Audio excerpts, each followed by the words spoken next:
Boa noite, professor Antônio, muito obrigado pelo convite, professor Gustavo, professor Paulo, professora Roberta, que nos honra com a sua presença, senhoras e senhores.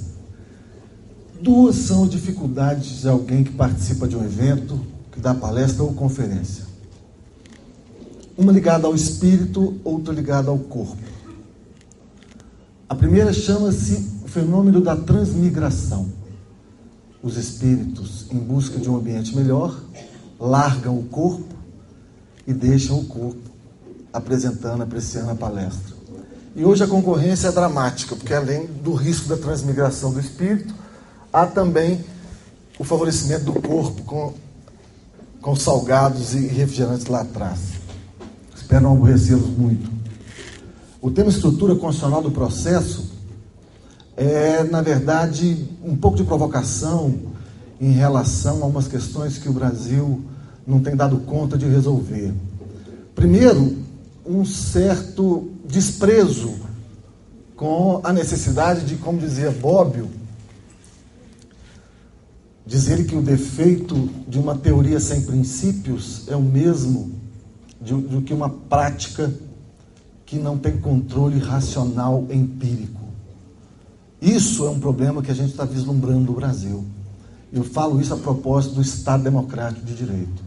A gente só pode começar a falar de estrutura constitucional do processo apontando, não sei se eu estou me fazendo ouvir direito, o som, o retorno não está muito... Estão ouvindo direitinho? Então não dá para falar sobre estrutura constitucional de processo se você não identificar o modelo político. A tarefa de quem opera, de quem lida, de quem reflete com o direito é, sim, começar da definição do modelo político, a partir dele você faz a definição do modelo jurídico. O nosso modelo político, delineado em texto positivo constitucional, é o do Estado Democrático de Direito. Mas antes de falar o que a gente pode entender por Estado Democrático de Direito e quais as linhas que dele sobressairiam para a constituição de um modelo político, é preciso dizer primeiro que para se chegar ao Estado Democrático de Direito, o mais importante para esse debate é dizer da importância, da relevância do Estado constitucional, do surgimento do Estado constitucional, como supremacia do texto constitucional, submetendo o legislativo e o judiciário a promessas, a políticas e ao pluralismo democrático que se institui num texto constitucional.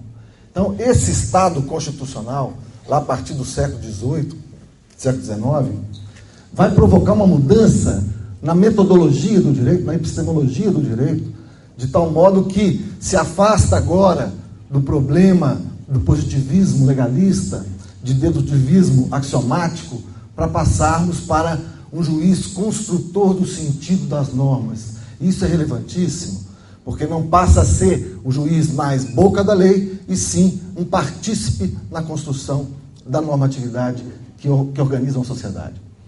Essa mudança é relevantíssima, sobretudo se formos olhar para o direito penal e para o processo penal. Ou seja, se foi uma luta e já superada e com a vitória conquistada, consolidada, desse modelo no qual os princípios constitucionais, normas jurídicas de maior densidade abstrata, né, dependendo de uma concretização em cada caso, isso foi relevantíssimo para modificar o papel do juiz na construção dos direitos fundamentais. Até onde isso pode chegar em matéria de processo penal e de direito penal? Aí nós vamos encontrar a teoria do garantismo surgindo como controle, como um freio a eventuais excessos do poder. Mas antes disso, eu iniciei dizendo desse problema da nós não termos uma prática submetida a um controle empírico. E disse que o Estado Democrático de Direito ainda é apenas um projeto para nós. E é apenas um projeto, lamentavelmente. O Estado liberal era um Estado que afirmava liberdades negativas, no sentido de que tudo era possível fazer desde que não vedado em lei. O avanço para um Estado social de direito, no qual você, procurando corrigir as deficiências do modelo liberalista, você incrementava políticas públicas para garantir uma igualdade que não fosse apenas diante da lei, mas uma igualdade efetivamente material. esse Estado também deixou sequelas pelo excesso de intervenção. A conquista teórica de um Estado democrático de direito passa por uma modificação de não mais a comunidade ser destinatária do ordenamento, mas ser partícipe construtora desse ordenamento. E aí, olhando para essa definição de Estado democrático de direito, é que nós começamos a padecer enormemente. Os horrores da vida diária nos incomodam profundamente, e a semana passada nós vimos dois Brasis inteiramente diferentes e quase que demonstrando que nós não temos mesmo, num cenário muito próximo, a possibilidade de chegarmos a um Estado democrático de direito. Nós vimos no Maranhão, vimos no Amazonas, pessoas em canoas, em madeiras, transportando-se de casa para o trabalho, levando filhos para médico, em situações absolutamente insalubres, sem absolutamente nenhum atendimento de serviço público. E do outro lado, mas ligado também ao transporte, em Brasília, o Congresso Nacional dava exemplo de como se queima dinheiro público, como se ignora os compromissos de que cada parlamentar tem que ter com seu representado. Veja um cenário como esse, o que ele é indicativo. Ele é emblemático de uma desconsideração absoluta pela pessoa. Então, como falarmos em autonomia pública e privada do indivíduo? Como pensar que as pessoas possam ser coautores de uma ordem jurídica se o Estado não oferece as mínimas condições de inclusão? Sem inclusão social não há partícipe. Sem inclusão social não há discurso coletivo e não há formação de consenso possível para entendermos o que poderia ser um Estado democrático de direito. Mas, qualquer que seja a perspectiva de Estado democrático de direito, nós vamos encontrar um núcleo praticamente dogmático. É o que diz respeito o ponto de partida do Estado sendo os direitos humanos levados a um texto positivo, levados ao texto constitucional e assim passando a serem configurados como direitos fundamentais. Então, os direitos humanos, que são a base de qualquer exercício de soberania, são levados a texto positivados numa carta política para serem, então, direitos fundamentais de todos aqueles submetidos àquele ordenamento. Esse é o grande lance de um Estado democrático. Ele ter o compromisso de ter por base de suas missões a sua função essencial, a realização de direitos fundamentais. Claro que isso se dá de modo muito variado, muito plural, mas nós vamos tentar definir como isso se aproxima dentro do processo penal. Como é possível falar disso em direito penal. E isso inicia, então, a nossa definição do modelo jurídico. Se o modelo político é o Estado democrático de direito, e se a sua fundamentação radical é a realização de direitos fundamentais, eu vou construir um modelo jurídico que toma por base exatamente essa missão. Então, o meu sistema jurídico é um sistema de direitos fundamentais. E isso é importantíssimo, não é retórica, porque de um sistema de direitos fundamentais, você deduz postulados, que são abstrações lógicas que você encara dentro de um conjunto de normas e garantias, para você poder compreender como é que você opera na interpretação de normas constitucionais. E é essa a questão. Processo penal é processo constitucional, essencialmente. E quais seriam os primeiros princípios ou postulados que você deduz de um sistema de direitos fundamentais? Você deduz o princípio ou o postulado da proibição de excesso e deduz o princípio ou o postulado da máxima efetividade dos direitos fundamentais. Por quê? Porque se o seu sistema jurídico é ligado na realização de direitos fundamentais, evidentemente que você não pode ser excessivo nas suas normas de ingerência, nas suas normas de regulação e principalmente nas suas normas de sanção. E eu vou tentar demonstrar com casos concretos como o Brasil se desgoverna na aplicação do direito, porque se afastou dessa preocupação de controle interpretativo que tenha por base a proibição de excesso, que tenha por base a máxima efetividade dos direitos fundamentais. Em matéria de direito penal, a situação é dramática. Se nós olharmos imediatamente para o mundo das normas penais, como condutas proibidas, você já deduz, por esse postulado da proibição de excesso, você deduz que o direito penal só pode criminalizar comportamentos danosos. Não só comportamentos danosos, mas danosos a algo que não seja subjetividade, a algo que não seja partilhado pela comunidade. Talvez a gente comece a falar, então, em bens jurídicos. O princípio da lesividade em direito penal aparece na primeira via, reconhecendo que as abstrações legislativas ou a lei, o tipo penal, é pura abstração e não pode cumprir uma missão de caso concreto. O que significa isso? Quando eu digo que subtrair coisa alheia móvel para si ou para outrem significa uma conduta lesiva ao patrimônio, eu estou pensando abstratamente. A tarefa legislativa é abstrata por excelência. Você não pode, numa lei, dizer que é proibido subtrair pedaço de papel, caneta, tampa. Você não pode.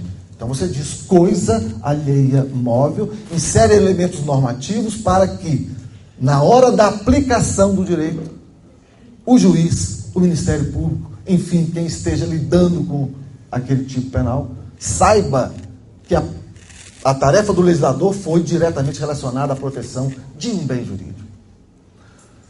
Estamos falando, então, de tipicidade formal e tipicidade material. Esse é um conceito de direito que você busca nesse sistema de direitos fundamentais. O princípio da lesividade, a dizer que somente podem ser punidas e criminalizadas condutas que atinjam efetivamente bens jurídicos partilhados pela comunidade, e a exigência de tipicidade material. Subtrair uma tampa de caneta não pode, evidentemente, embora se subsuma formalmente ao modelo do 155, que é subtrair coisa alheia móvel, a tampa é coisa alheia móvel, você tem que pensar se aquela tampa significa algo em relação a patrimônio, que foi a mensagem da legislação na hora de proceder à tipificação. Você não pode imaginar, e eu acho absolutamente quase insano, me perdoem, que uma pessoa seja submetida ao cárcere por ter subtraído um pote de manteiga num supermercado. Isso é uma perda de dimensão do cenário que significa a ingerência ou a incidência do sistema penal na vida de alguém. Você não pode aplicar tipo penal ignorando que você vai submeter essa pessoa a um sistema. Direito penal não é pura abstração. Eu tenho tipo, na hora de aplicar, eu preciso lembrar o que vai acontecer, quais serão as consequências concretas e fáticas com essa pessoa. Ela vai ser submetida ao sistema penitenciário mesmo? Então é preciso que você saiba o custo social que é submeter alguém ao sistema penitenciário. Essa não é uma reflexão crítica, é uma reflexão absolutamente necessária, do ponto de vista de qualquer aplicador, de dogmática, para falar a verdade, de dogmática. Então nós vamos encontrar nessa linha de proibição de excesso em direito penal o princípio da lesividade, a tipicidade material e também o princípio da insignificância. Insignificância é isso, você não remeter, não fazer incidir no sistema uma infração ou uma ilicitude que poderia ser conjurada de outros modos, sem maior dano à pessoa. O direito penal deve ser, sim, um redutor de danos de última ratio. É o postulado da proibição de excesso que implica e legitima, logicamente, o princípio da intervenção mínima. Eu não preciso montar toda uma teoria de Estado para dizer que nós não podemos incidir gravemente com o direito penal. A própria existência de um sistema de direitos fundamentais na base do sistema jurídico seu evidencia que você não pode ser excessivo. Se a sua tarefa é realizar direitos fundamentais, tudo aquilo que agride direitos fundamentais deve ser evitado. Assim, o direito deve ser um redutor também de danos. Vou dar um exemplo legislativo muito mal trabalhado no direito penal brasileiro. O crime de latrocínio tem pena mínima de 20 anos.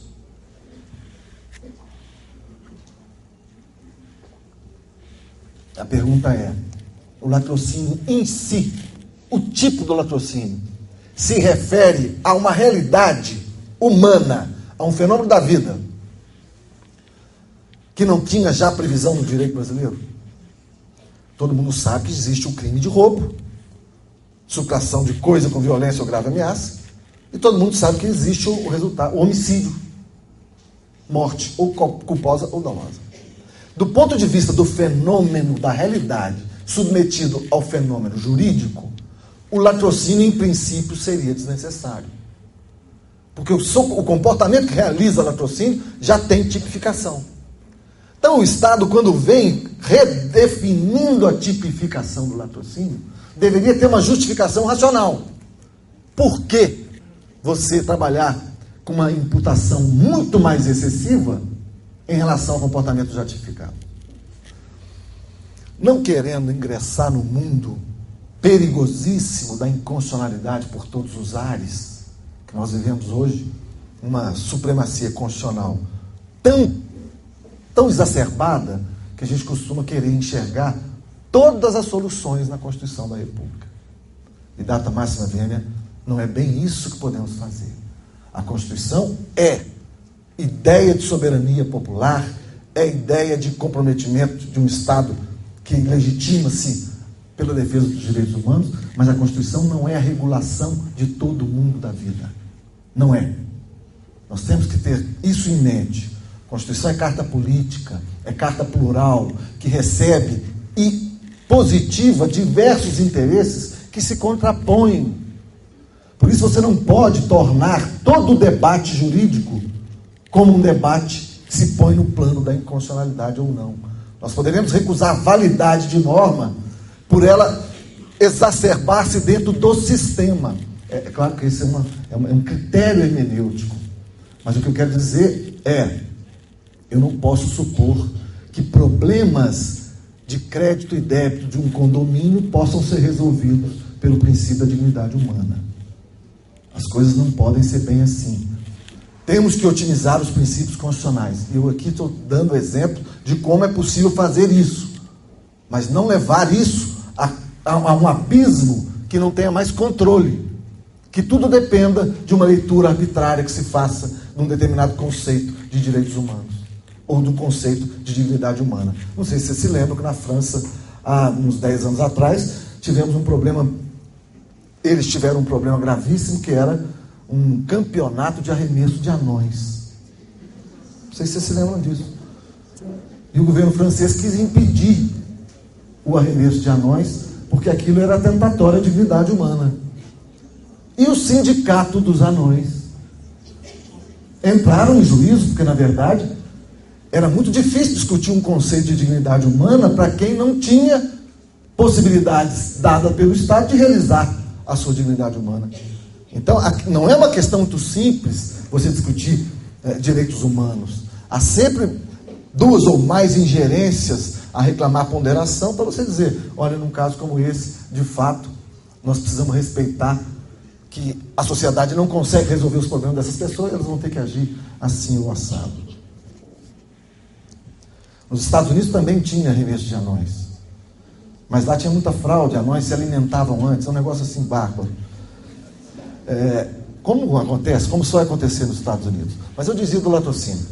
Então eu posso até admitir que o legislador vem e diga assim, não, eu desaprovo, eu reprovo muito mais enormemente, perdoem a redundância da expressão, a ideia é só mostrar o descalabro da coisa. Então eu posso mesmo dizer, é mais reprovável a indiferença que se tem com a vida num crime de latrocínio. A vida passa a ser um detalhe absolutamente irrelevante, de tal modo que o horizonte do agente é unicamente a propriedade. Não há conflito, não há confronto, não há reflexão sobre o bem jurídico vida. Bom, se isso é verdadeiro, nós deveríamos olhar para o 121 do Código Penal e vamos encontrar ali homicídio qualificado. Homicídio qualificado com o quê? Por recompensa. E o juízo de desvalor não seria acaso o mesmo?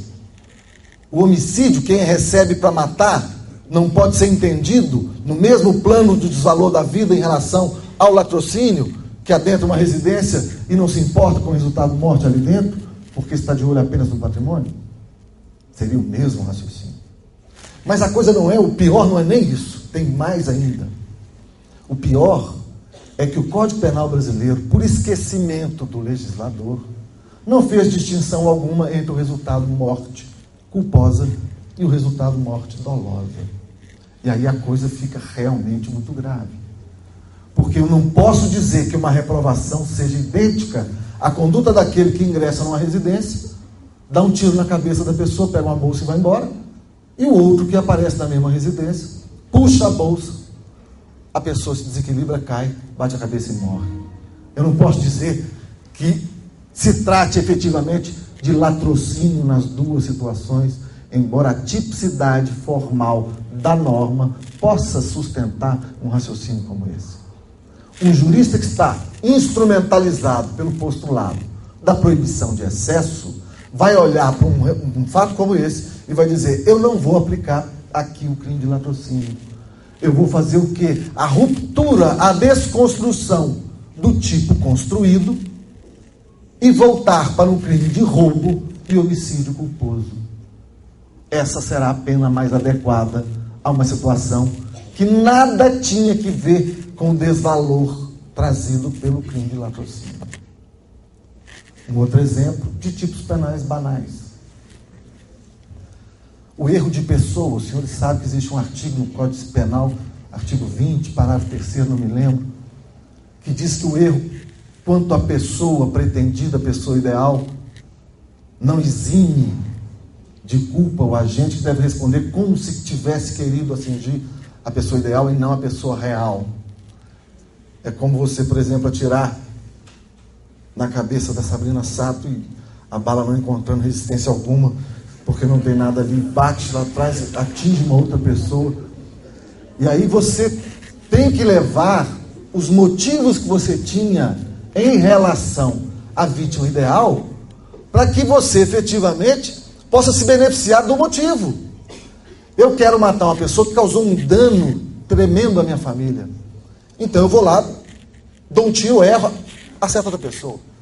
É justo que se considere no julgamento do meu homicídio contra a vítima real as condições e motivações que eram as minhas, que me moveram em relação à vítima ideal. Mas a tragédia mostra que não há legislação que resolva a riqueza do casuísmo humano. Na Bahia, teve um caso em que a esposa, querendo se ver livre do traste do marido, resolveu dar cabo da vida dele. De que maneira? Colocou veneno na marmita do rapaz e mandou entregar. Quem mandou entregar? Os 2 filhos menores do casal, que comeram a comida e morreram. E o Ministério Público ingressou com uma ação penal por duplo homicídio qualificado por emprego de veneno. Por quê? Porque ele olhou para um tipo penal que recomendava: não se considera as condições, as motivações, senão em relação à pessoa desejada. A pessoa não teve percepção que toda tarefa do direito exige um controle de falibilidade do sistema. É isso que eu queria insistir com vocês ao falar em estrutura constitucional. É algo ao nível do funcionalismo. Muito se fala sobre funcionalismo penal e eu morro de preocupação porque nem sempre se explica muito bem o que significa. O que é funcionalismo? Operatividade? É aquela máquina azeitada? Evidentemente que não é isso. Funcionalismo penal significa sistema que opera por função. E o sistema será ruim ou bom dependendo das suas premissas, da sua justificativa. Se você tem um sistema que é fundado na prevenção de crimes, é razoável que ao final da operação de tipicidade, ilicitude, culpabilidade, você se repergunte se aquela aplicação da pena, de fato, realizaria as premissas da política criminal que você justificou a criminalização. Então é importantíssimo uma perspectiva funcional nesse sentido, de o sistema funcionar e operar segundo funções. Se a função do processo penal é garantia contra abuso do poder, você deve, em cada caso penal, você se perguntar se aquela aplicação da lei responde à exigência de garantia. Se o seu direito penal não pode ser excessivo, era o caso do promotor pensar, mas não está muito estranho isso daqui não? É claro que está muito estranho. O mundo normativo não é o mundo da vida, e o legislador jamais apreende inteiramente como é que você faz o jogo entre a realidade e a norma. Isso é muito complicado. O que poderia fazer o Ministério Público num caso como esse? Qual era o fenômeno da realidade que se apreendia? O fenômeno da realidade era uma tentativa de homicídio de uma mulher em relação ao marido. E 2 mortes tragicamente culposas. Culposas, não desejadas, não pensadas. E o que você podia fazer com isso? Você processa por tentativa de homicídio. E 2 homicídios culposos, permitindo que o juiz conceda o perdão judicial para os 2 homicídios, porque as consequências do crime foram imensamente dramáticas para o agente, de tal modo que só sobrasse aqui uma tentativa de homicídio. Vejam a diferença de imputação que você teria num caso como esse. É uma loucura. Isso tudo é um conceito que eu lhes dou em tempos de vacas magras do ponto de vista literário, porque os alunos recebem uma indústria de literatura jurídica absurda, tem obra de tudo quanto é tipo, né? Cada dia com preço mais barato, é uma guerra de literatura, de editoras. Tem livro chamado Direito Penal ao Vivo. Deve ter CD que acompanha os melhores momentos do crime, porque não dá para compreender por que pode ter um direito penal ao vivo. E vocês que estão nessa situação precisam realmente pensar que às vezes vale muito mais a pena você não ceder ao apelo de mercado, ao apelo da facilidade, para você se dedicar a algo muito mais sério, porque no final, qualquer que seja a sua escolha de carreira, ou de concurso público, ou de não sei o quê, ou de advocacia, você vai precisar da sua emancipação intelectual. E somente se emancipa intelectualmente quem não vê em professor, em livro, reprodução de saber. Tem que ver como orientação. Orientação para compreensão.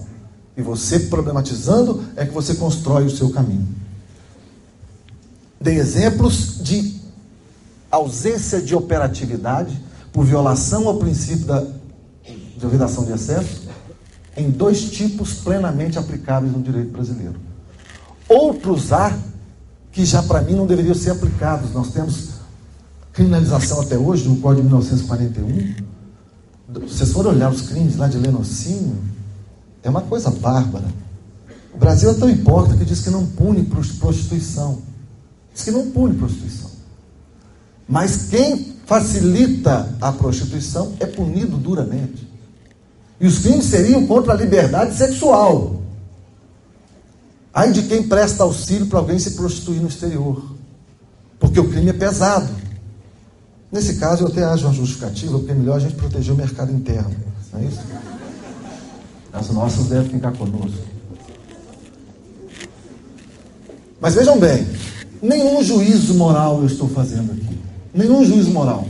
Cada um pode ser contra ou a favor de prostituição. Isso aí é da alma e do espírito de cada um, da formação de cada um. O que eu estou dizendo é que o Estado não tem que se imiscuir em questões que não digam respeito à lesividade. A prostituição é a realidade quando não envolve pessoas incapazes. Nós temos prostituição de alto nível, de alto luxo, não é? E as pessoas não têm nenhum drama em relação à liberdade sexual delas. O que acontece é que algumas pessoas são vitimadas por incapacidade pessoal, menores, crianças vítimas de barbárie, e também pessoas que são convidadas a ir para o estrangeiro, e lá são mantidas em cárcere e submetidas à prostituição. Isso é coisa completamente diferente do que você falar em auxílio à prostituição. O que eu estou dizendo? Moralidade, subjetividade. Estado penal não cuida disso. Antes da lei do chifre livre, nós já sabíamos que o adultério já tinha acabado enquanto matéria de direito penal. Cada um que cuide do próprio chifre. Não é tarefa do Estado intervir na vida do casal e dizer: ô, que negócio é esse? Você não vai tomar providência? A providência é entre eles. Bom, chegamos ao processo penal. e o processo penal, para falar sobre isso, eu preciso antes dizer o seguinte. Estrutura constitucional do processo penal significa assim: esse Estado democrático de direito, que orienta um sistema jurídico pautado na proteção de direitos fundamentais e que se orienta, sobretudo, pela proibição de excesso, talvez dispensasse até previsão expressa de garantias constitucionais. Dispensaria. Porque basta a referência a um modelo político como esse, que você já está aparelhado para dizer, olha, processo judicial tem que se submeter a contraditório. Evidente. A estrutura de qualquer processo judicial é dialética. Necessariamente. Não porque as partes litigantes devam ter direito de contrapor as teses que são contrárias a elas. Por isso também. Mas ao Estado que exerce função jurisdicional, impõe-se a estrutura dialética, porque deve interessar a ele a decisão judicial participada. Deve interessar a ele que a jurisdição não seja fruto de uma insuficiência de parte, de uma insuficiência de atuação de advogado. Vejam vocês que, em matéria de processo penal, a coisa é muito mais dramática.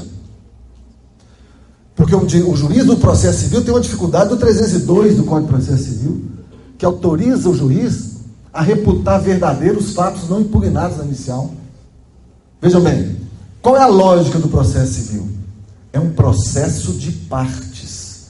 É um processo no qual se discutem direitos subjetivos. Ah, fulano, autor, deduz em relação a outra pretensão de realização de direito que julga ter. Então a sentença ou reconhece, ou afirma, ou nega um direito subjetivo de parte.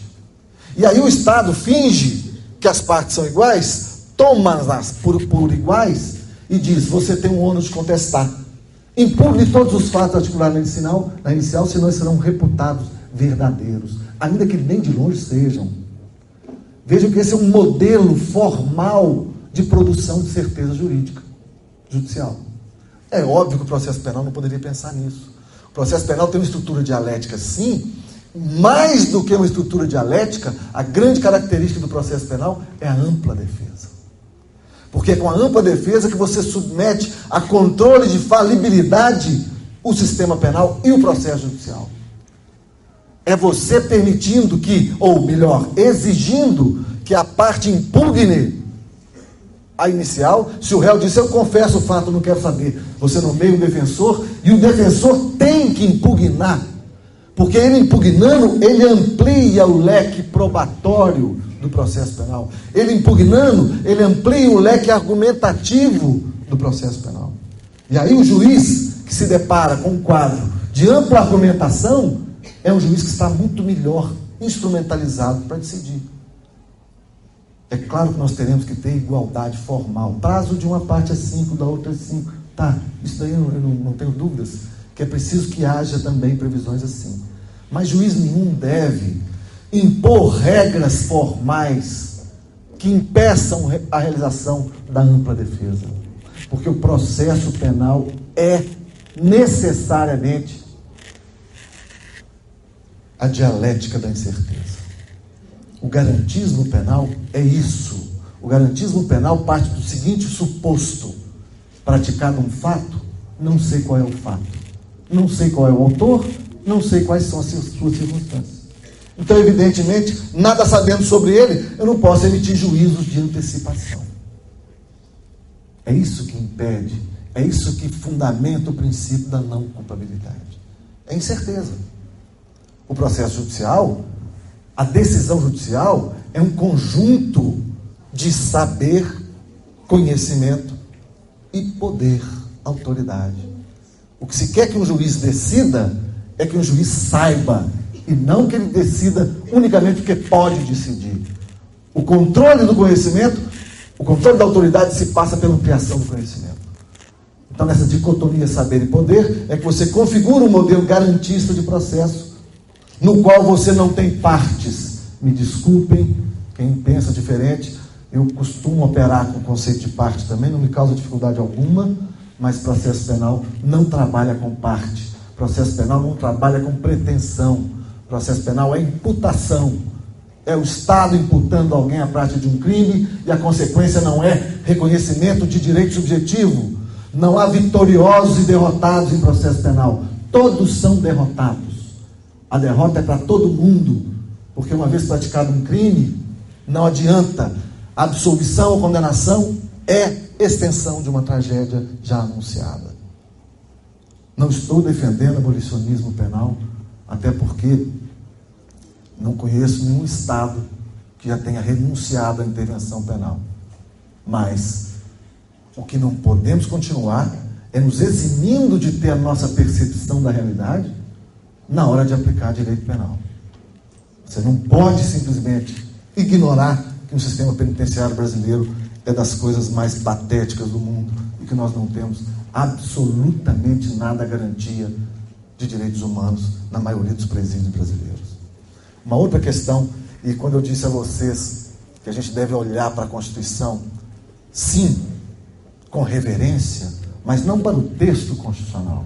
A gente deve olhar para a ideia sem acento de direito, de Constituição. Porque a Constituição, a ideia constitucional, é a ideia de soberania popular. É exatamente a ideia que faz com que você tenha um controle da atividade legislativa. É que faz com que você realmente se organize enquanto sociedade e manifeste a sua vontade. Essa é a ideia constitucional. Se você não tem uma Constituição controlando a validade de produção legislativa, você não vai a lugar nenhum. O Congresso tudo poderá fazer. Por outro lado, se você começa a reverenciar demais unicamente um texto constitucional, você se prende na história. Você se prende na história. E uma Constituição é para ser realimentada, é para viver permanentemente. E daí ela deve ser reconstruída permanentemente no seu sentido, de acordo com a sua história, de acordo com o tempo do seu intérprete. Isso é o fundamental em matéria de direito constitucional. Vou andar um pouco mais rápido. Eu dizia, a Constituição comete erros monumentais. O texto constitucional comete um monte de asneiras. Eu, por exemplo, acho uma asneira violadora de direitos humanos, violadora de direitos fundamentais, a vedação do exercício de mandato político analfabeto. Acho um absurdo. Uma democracia representativa, que quer ser representativa, por favor, represente seus analfabetos. Que tenha a vontade de seus analfabetos representadas. Evidentemente que no plano prático, jamais teremos um analfabeto presidente da República.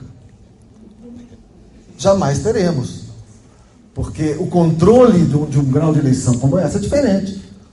Mas vereadores, eu não vejo problema nenhum de pequenas cidades, que nem deveriam ser municípios. Eu não vejo problema nenhum em vereadores se fazerem representarem como são exatamente a sua comunidade, como é a sua comunidade. E a Constituição comete um equívoco monumental quando diz: os crimes X e Y são inafiançáveis. Como a dizer, para esses crimes não há solução. Cadeia do início ao fim. Porque esse era o sentido originário da inafiançabilidade. Inafiançabilidade, quando surgiu o Código de 1941, significava o seguinte: não cabe liberdade provisória alguma. Porque a única que cabia era confiança. Então vejam vocês, se uma infração não cabe fiança para ela, não cabia liberdade provisória. Preso em flagrante, preso ficava. Lógica do Código: princípio da culpabilidade ou princípio da perigosidade. Essas são as linhas mestras do Código originário de 1941. Aí veio o crime contra a fauna, 1967, a lei de crime contra a fauna, tornando inafiançáveis os crimes contra a fauna. Aí a imprensa, como sempre banalizando violências e tudo mais, dizia: é mais fácil matar o guarda florestal do que matar o passarinho. A maior idiotice do mundo, nunca foi afiançável o homicídio. Falar em inafiançabilidade, falar em passarinho. Eu entrei no Ministério, e falar em horrores, eu entrei no Ministério Público Federal em 93, fui fazer uma audiência em Uberlândia, gastei passagem aérea, diária, cheguei lá, tinha um único processo. Era uma carta precatória de um crime contra a fauna. E eu li a inicial: consta do inquérito policial que policiais federais ingressaram na residência rural de fulano de tal, e lá encontraram na geladeira uma paca abatida. Eu falei, dá Prozac para ela. Dá um ombro amigo para ela, porque esse abatimento pode passar de outro modo. Porque a denúncia sequer dizia que a Paca estava morta. Paca abatida. É um problema de complexo, sociedade complexa, sofrimento intenso, estresse e tal. Há de ficar abatida, todos nós estamos abatidos, imagina a Paca. Uma vida muito mais difícil. Eu estou caminhando para um fechamento, porque nós temos que ouvir o Gustavo também, e gostaria de deixar a vocês aí um recado para comunicação. Quem tiver interesse, Eugênio_Pacelli @terra.com.br. E eu costumo responder todas as perguntas. Vocês têm um prazo preclusivo de 5 dias. Ok? Uma última observação sobre as reformas recentes da lei do processo penal brasileiro. Vieram 3 leis, uma modificou o júri, uma modificou a questão das provas, uma modificou procedimentos. Eu acho que nós tivemos ali uma série de problemas. Alguns problemas são criados por uma certa ideologia. Me perdoe quem não pensa assim. Na verdade, não precisa nem pedir perdão. A dúvida é própria da humanidade e da inteligência. Então, eu não vejo os problemas que se criaram com essas leis. Falou-se em duplo recebimento de denúncia. Data máxima vênia. Não há por que continuar insistindo nessa questão. O anteprojeto da comissão Pellegrini de 2000 queria que fosse assim. Queria que o recebimento da denúncia fosse após a defesa do réu, o que é muito correto. O projeto de lei que está no Senado incorpora essa pretensão. Só que o Congresso Nacional não concordou com isso. E não concordou mesmo e diz recebê-la-á. Está no artigo 396. Recebê-la-á mandará citar para ouvir. Não adianta a gente dizer que o correto seria aquilo, senão a gente perde o controle. A gente passa de uma esfera de debate legislativo para uma esfera de aplicação. Não é uma questão de invalidade da norma também, porque não há inconstitucionalidade num recebimento de denúncia sem que tenha ouvido a defesa. Desde que você retire do recebimento da denúncia toda a carga decisória que se quer ter. Fonte independente é aquela prova, meio de prova, que não tem relação causal ou temporal com a prova ilícita. Você pode ter uma ilicitude num ponto e uma prova testemunhal que não teve qualquer relação com aquilo.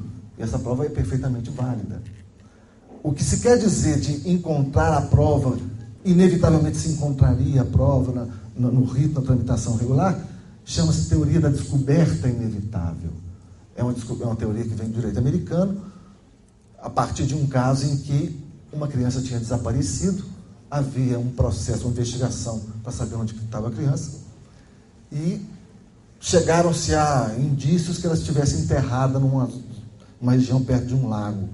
E muitos policiais com cães, etc., já estavam no local onde estava enterrada a criança. E nesse meio termo, a polícia obteve um depoimento ilícito do agente do crime. Então, a Suprema Corte entendeu que havia ali um caso de descoberta inevitável, aquela ilicitude não iria contaminar, porque a diligência já tinha sido adotada e já chegaria inevitavelmente ao objeto daquela descoberta. Isso tudo é para dizer que nós temos agora em tramitação no Senado um projeto de Código de Processo Penal inteiro. E esse projeto vai ter uma tramitação rápida no Senado, isso eu sei que vai, as lideranças garantiram, mas depois que for para a Câmara dos Deputados, a gente já não tem mais controle algum do que vai acontecer. Esse projeto está no site do Senado e mostra a vocês que, quem quiser ter cuidado de ver o que acontece com a democracia brasileira, olha o texto antes e olha o texto depois, para saber como que as ingerências de determinados interesses corporativos ou não vão mexendo na ordem jurídica.